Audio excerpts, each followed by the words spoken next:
Hi friends, welcome back to our channel. 4ാം ക്ലാസ്സിൽ എല്ലാ കൂട്ടുകാർക്കും പുതിയൊരു വീഡിയോയിലേക്ക് സ്വാഗതം. ഇന്ന് നമ്മൾ നോക്കാൻ പോകുന്നത് 4ാം ക്ലാസ്സിലെ ഇംഗ്ലീഷിലെ ദ റെയിൻബോ പീപ്പിൾ എന്നുള്ള പാഠഭാഗത്തിലെ ആക്ടിവിറ്റീസ് ആണ് നോക്കാൻ വേണ്ടി പോകുന്നത്. അപ്പോൾ ഓൾറെഡി നമ്മൾ പാഠഭാഗത്തിൻ്റെ എക്സ്പ്ലനേഷനും ക്വസ്റ്റ്യൻ ആൻഡ് ആൻസേഴ്സും ഒക്കെ അപ്ലോഡ് ചെയ്തിട്ടുണ്ടായിരുന്നു. ആവശ്യമായിട്ടുള്ള കൂട്ടുകാർ പോയി കാണാം. നമുക്ക് നോക്കാം. ഒന്നാമത്തെ ആക്ടിവിറ്റി വേർഡ് ഹണ്ട് എന്നുള്ളതാണ്. Look at the word together. Together എന്നുള്ള വാക്ക് നിങ്ങൾ നോക്കുക. Find as many words from this word. അപ്പോൾ ഈ വേർഡിൽ നിന്നും അതിലെ ലെറ്റേഴ്സ് ഉപയോഗിച്ചുകൊണ്ട് നമുക്ക് ഒരുപാട് വേർഡ്സ് ഉണ്ടാക്കാൻ വേണ്ടി പറ്റും. Write each word you get inside a star. അപ്പോൾ ഏതാണ് നിങ്ങൾക്ക് കിട്ടിയിട്ടുള്ളത് അതൊക്കെ ഈ സ്റ്റാറിൻ്റെ ഉള്ളിൽ എഴുതുക. You will get 5 stars if you write 5 words. അപ്പോൾ നിങ്ങൾ 5 വേർഡ്സ് എഴുതുകയാണെങ്കിൽ നിങ്ങൾക്ക് എന്താണ് 5 സ്റ്റാർ കിട്ടുമെന്നാണ് പറഞ്ഞിട്ടുള്ളത്. അപ്പോൾ നമുക്ക് ഈ ടുഗെദർ എന്നുള്ളത് വെച്ചുകൊണ്ട് ഗോ എഴുതാൻ വേണ്ടി പറ്റും. ദ എഴുതാം, ഹെർ, ഹി, ദർ, ടു. ഇതൊക്കെ നമുക്ക് ഇതുകൊണ്ട് എഴുതാൻ വേണ്ടി പറ്റുന്ന വാക്കുകളാണ്. Go, get, her, he, their, to. ഇനി നെക്സ്റ്റ് രണ്ടാമത്തെ activity my colour my pride. എൻ്റെ കളറാണ് എൻ്റെ അഭിമാനം എന്ന് പറയുന്നത്. The rainbow people are excited to talk about their new colours. അപ്പോൾ റെയിൻബോ പീപ്പിൾ എന്താണ് അവരുടെ പുതിയ കളേഴ്സിനെ കുറിച്ചിട്ട് അവർ സംസാരിക്കുകയാണ്. What will they say about their colours. അപ്പോൾ അവരുടെ കളറിനെ കുറിച്ച് എന്തായിരിക്കും പറഞ്ഞിട്ടുണ്ടാവുക എന്നാണ് ചോദിക്കുന്നത്. ബ്ലൂ പറയുന്നത് I am blue, I am the colour of the sky, the world's largest animal has my colour. അപ്പം എന്താ പറയുന്നത്, ഞാൻ ബ്ലൂ ആണ്, ഞാൻ നീല നിറമാണ്, എൻ്റെ നിറമാണ് ആകാശത്തിനുള്ളത്, മാത്രമല്ല ലോകത്തിലെ ഏറ്റവും വലിയ ജീവിയുടെ കളർ എൻ്റെ കളറാണെന്നാണ് പറയുന്നത്. ഏതാണത്? ബ്ലൂ വെയിലാണ് അല്ലേ. ബ്ലൂ വെയിലാണ് ലോകത്തിലെ ഏറ്റവും വലിയ ജീവി, അതിൻ്റെ കളറും ബ്ലൂ തന്നെയാണ്. സെക്കൻഡ് പറയുന്നത് യെല്ലോ ആണ്. I am yellow, I shine like the sun, I am the colour of sunflower. അപ്പോൾ ഞാൻ മഞ്ഞയാണ്, ഞാൻ സണ്ണിൻ്റെ സൺഷൈൻ പോലെയാണ്, ഷൈൻ പോലെയാണ്. ദെൻ അത് മാത്രമല്ല സൺഫ്ലവറിൻ്റെ കളറും കൂടിയാണ് ഞാനെന്ന് പറയുന്നുണ്ട്. Now let's see what red and green say about themselves. അപ്പോൾ ഗ്രീനും റെഡും ഇതുപോലെ അവരെ കുറിച്ചിട്ട് എന്തായിരിക്കും പറഞ്ഞിട്ടുണ്ടാവുക? റെഡ് പറയുന്നത് ഐ ആം റെഡ്, ഞാൻ ചുവപ്പാണ്. I am beautiful like the setting sun. അപ്പോൾ നല്ല സെറ്റിംഗ് ആയിട്ടുള്ള ഒരു സണ്ണിൻ്റെ ഒരു ബ്യൂട്ടിഫുൾ പോലെയാണ് ഞാൻ എന്നാണ് പറയുന്നത്. കാരണം അതിനൊരു റെഡ് കളറായിരിക്കും അല്ലേ. I am the colour of apple, ഞാൻ ആപ്പിളിൻ്റെ കളറാണ്. ഗ്രീൻ പറയുന്നത് I am green, I am the colour of nature, I can relax and make everyone happy. ഞാൻ പച്ചയാണ്, നേച്ചറിൻ്റെ പ്രകൃതിയുടെ കളറാണ് എനിക്കുള്ളത്, എനിക്ക് മറ്റുള്ളവരെ റിലാക്സ് ചെയ്യാനും ഹാപ്പി ആക്കാനൊക്കെ പറ്റുമെന്നാണ് പറയുന്നത്. ഇനി നെക്സ്റ്റ് വൺ ആക്ടിവിറ്റി നമ്പർ 3 ആണ് ഫീലിങ്സ് ഇൻ വേർഡ്സ് എന്നുള്ളതാണ്. നമ്മുടെ ഫീലിങ്സ് ഒക്കെ നമ്മൾ വേർഡ്സിൽ പറയാം. Wow, what a beautiful sight. The word wow show surprise. ഇവിടെ നോക്കൂ, വാവ് എന്ത് ഭംഗിയുള്ള, നല്ല ഭംഗിയുള്ള കാഴ്ച എന്ന് പറയുകയാണ് അല്ലേ. ഇവിടെ വാവ് എന്ന് പറയുന്നത് എന്താണ്, ഒരു സർപ്രൈസിങ് വേർഡാണ് നമ്മൾ പറയുന്നത്. Here are some words that show different emotions. അപ്പോൾ ഇവിടെ കുറച്ച് വേർഡ്സ് ഉണ്ട്, അതൊക്കെ ഡിഫറെൻറ്റ് ഇമോഷൻസ് ആണ് നമുക്ക് നൽകുന്നത്. Fill in the blanks using the words given below and match the situations. അപ്പോൾ ഓരോന്നും ഫിൽ ഇൻ ദ ബ്ലാങ്ക്സിൽ എഴുതി നോക്കുക, എങ്ങനെയാണ് മാച്ച് അനുസരിച്ച് വേണം നമ്മൾ എഴുതാൻ. ഇവിടെ തന്നിട്ടുള്ളത് വാവ്, അലാസ്, ഔച്ച്, യാ, ഹുറൈ ഇത്രയുമാണ് തന്നിട്ടുള്ളത്. We have played well, dash V lose the game. എന്താണ്, നമ്മൾ നന്നായിട്ട് കളിച്ചു, അവിടെ നമുക്ക് ഗെയിം നഷ്ടമായി എന്നാണ് പറയുന്നത്. അപ്പോൾ എന്താണ് പറയേണ്ടത്, ലാസ് എന്നുള്ളതാണ്. ഓക്കെ, ലാസ് എന്നാണ് നമ്മളവിടെ കൊടുക്കേണ്ടത്.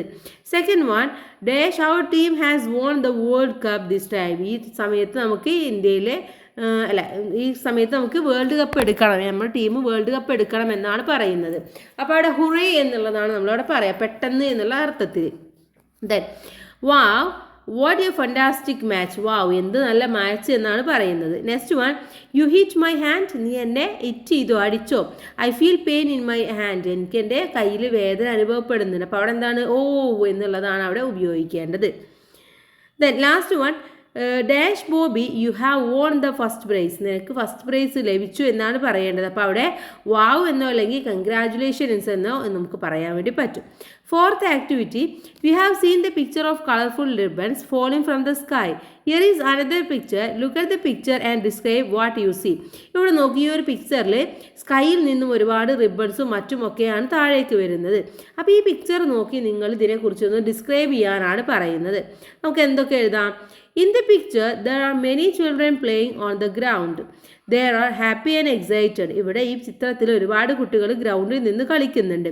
അവർ വളരെ ഹാപ്പിയും എക്സൈറ്റഡുമാണ്. Colourful toys, ribbons, balls and sweets are falling from the sky. അപ്പോൾ ആകാശത്ത് നിന്നും സ്വീറ്റ്സും ബോൾസും റിബൺസും കളർഫുൾ ടോയ്സ് ഒക്കെയാണ് വരുന്നത്.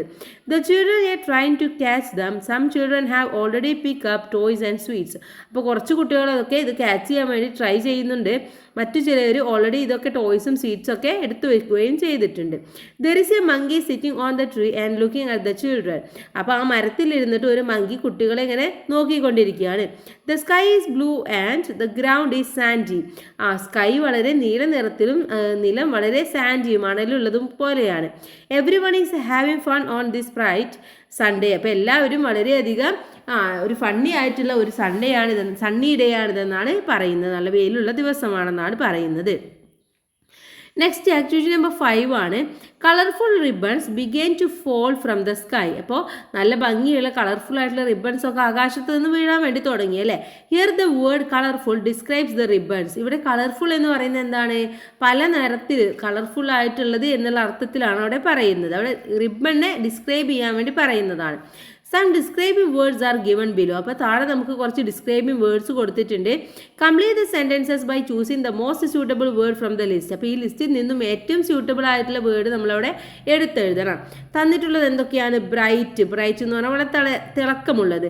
സാൻഡി മണൽ പോലെയുള്ളത്. ബിഗ് വലുത്. ഷൈനി തിളങ്ങുന്നത്. ദെൻ വാം വളരെ ഊഷ്മളമായ. ഇതൊക്കെയാണ് ഇവിടെ അർത്ഥമായിട്ട് പറയുന്നത്. നമുക്ക് നോക്കാം. വൺ ഡേ ഒരു ദിവസം Neha and her brother Rohan went to a dash beach. എങ്ങനെയുള്ള ബീച്ചാണ്? സാൻഡി ബീച്ചാണ് അല്ലേ, മണലുള്ള ബീച്ചിലേക്കാണ്. അപ്പോൾ നേഹയും അവൻ്റെ ബ്രദറും കൂടെ റോഹാൻ ഒരു ദിവസം ബീച്ചിലേക്ക് പോയി. The sky was bright and the water sparked under the warm sun.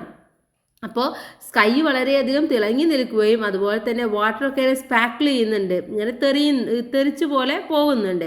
അതുപോലെ സണ്ണ് വളരെയധികം ഊഷ്മളമായിട്ടുള്ള ഒരു സണ്ണിൻ്റെ രീതിയിലാണ് ഉള്ളത്. അത് വലിയ വെയിലൊന്നും ഇല്ല എന്ന് അർത്ഥം. They made a dash and castle and collected shiny shells from the shore. അപ്പോൾ അവരെന്ത് ചെയ്തു? ഒരു സാൻഡ് കാസ്റ്റൽ, ഒരു മണൽ കൊട്ടാരം. എങ്ങനെയുള്ളതാണ്? ബിഗ് ആണല്ലോ. അപ്പോൾ അവിടെ ബിഗ് എന്ന് എഴുതി കൊടുക്കുക. Then shiny shells from the shore. അപ്പോൾ ഷോറിൽ നിന്നും ആ ഒരു മണലിൻ്റെ ബീച്ചിൻ്റെ സൈഡിൽ നിന്നൊക്കെ എന്താണ് അവർ ഷെല്ലൊക്കെ പറക്കുകയാണ് ചെയ്യുന്നത്. Neha said this is the most amazing day ever. അപ്പോൾ നേഹ പറയാണ് ഇതാണ് വളരെ ഏറ്റവും നല്ല അമേസിംഗ് ആയിട്ടുള്ള ദിവസം എന്ന് പറയാണ്. അപ്പം ഇങ്ങനെയാണ് കൂട്ടുകാരവിടെ എഴുതി കൊടുക്കേണ്ടത്. Find out more describing words from the text book and write them below. അപ്പോൾ ടെക്സ്റ്റ് ബുക്കിൽ നിന്നും ഇതുപോലെയുള്ള ഡിസ്ക്രൈബിംഗ് വേർഡ്സ് നമ്മൾ കണ്ടെത്തി എഴുതണം. ഏതൊക്കെ എഴുതാം? വാസ്റ്റ് എന്ന് പറഞ്ഞാൽ വിശാലമായത് എന്നാണ് അർത്ഥം. പീസ്ഫുൾ വളരെ സമാധാനപരമായിട്ടുള്ളത്. ഗ്ലോയിങ് തിളങ്ങുന്നത്. ബ്യൂട്ടിഫുൾ ഭംഗിയുള്ളത്. ഷൈനിങ് അതും തിളങ്ങുന്നത് തന്നെയാണ്. വാം ഊഷ്മളമായ. ക്വൈറ്റ് വളരെ നോർമലായിട്ടുള്ള അഥവാ വളരെ ബഹളമൊന്നുമില്ലാതെ നല്ല രീതിയിൽ പോകുന്ന. കാം എന്ന് പറഞ്ഞാലും ക്വൈറ്റ് എന്ന് പറഞ്ഞതിൻ്റെ ഏകദേശം മീനിങ് ആയിട്ട് വരും. ഓക്കെ, ഇതൊക്കെ നമ്മുടെ പാഠഭാഗത്ത് നിന്ന് പറയുന്ന ഡിസ്ക്രൈബിംഗ് വേർഡ്സ് ആണ്. അതോടുകൂടിയിട്ട് ഈ പാഠഭാഗം കഴിഞ്ഞു. അടുത്ത പാഠഭാഗം എന്ന് പറയുന്നത് ആൻഡ് എന്ന് പറയുന്ന ഒരു പോമാണ്. നമുക്ക് അടുത്ത വീഡിയോയിൽ ഡിസ്കസ് ചെയ്യാം. എല്ലാവർക്കും താങ്ക്സ് ഫോർ വാച്ചിങ്.